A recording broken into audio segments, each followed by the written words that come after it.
We couldn't mark 60 years of broadcasting without a hats off to all those who work behind the scenes. In the past 6 decades, there have been many changes, many stories to tell. Here with just a few of them is CTV's Tamara Shenko.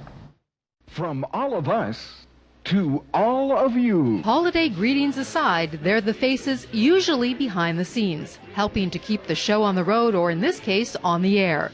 You could call them the unsung heroes of local TV, and some have been with us for decades. Sitting here in the old operations room, it reminds me of how much, technology has changed in the past 30 years. When we first went on the air, it used to be an off-air signal. People used to pick us up with antennas or rabbit ears. When I started, we used to put commercials on tapes this size.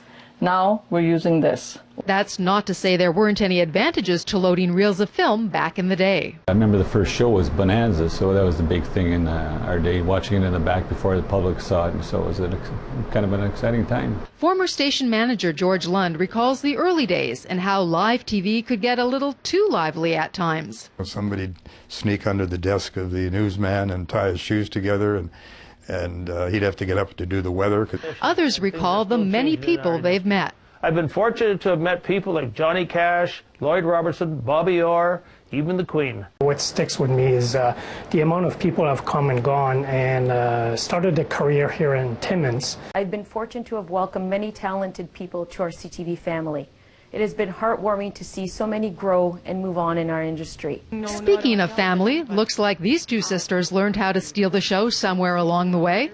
Now I'll be the interviewer.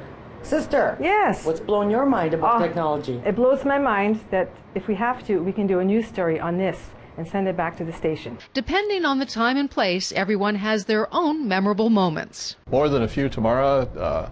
News coverage of the Queen when she came to Northern Ontario, followed by a visit to the north of the Prince and the Princess, and meeting prime ministers, premiers. You just see they're no different than the rest of us, or at least most of them are. I've directed everything from telethons to newscasts to even things like political debates when someone like Mike Harris was in power, and that was really interesting, being the center stage in Ontario at the time. Times change along with technology, but not teamwork.